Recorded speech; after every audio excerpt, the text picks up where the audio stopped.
Hey there, YouTube fam! Welcome back to our channel.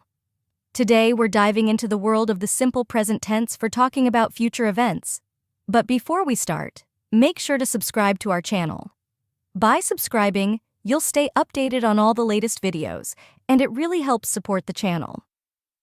First, the simple present describes future events that are scheduled, routine, or part of a regular timetable. For example, the train departs at 9 a.m. tomorrow. Our team meeting is next Wednesday. When does the soccer match start? And see these examples. I go to the gym this afternoon. We have a family dinner next Sunday evening. They close at 10 p.m. this night. Also, the simple present is used in subordinate clauses to indicate future actions or events after conjunctions like what, where, when, until, and if.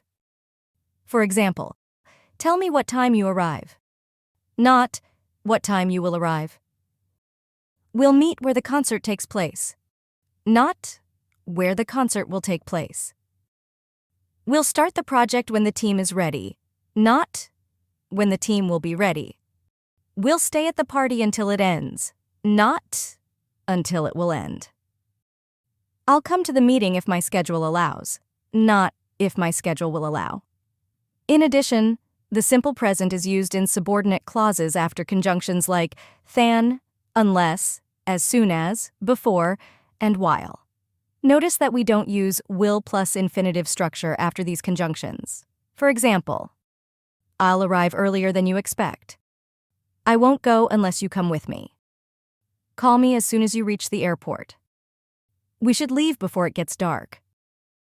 I'll read a book while you watch the movie. Now, let's discuss other uses of the simple present for talking about future actions.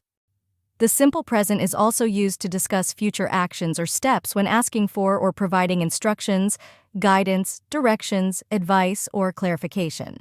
For example, asking for instructions like, how do I submit the application form? Giving instructions such as, to set up the printer, plug it in, turn it on, and install the software. Asking for guidance, like, what steps do I follow to book a flight online? And giving guidance like, when preparing the presentation, you start with an introduction, follow key points, and conclude with a summary. And for asking for directions, for instance, how do I get to the nearest subway station? For giving directions, have this example. To reach the restaurant, you turn left at the traffic light. Asking for advice, such as, how do I handle difficult customers?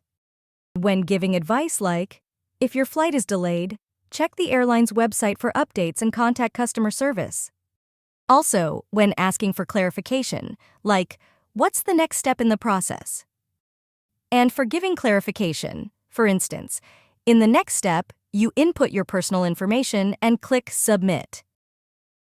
And there you have it, folks.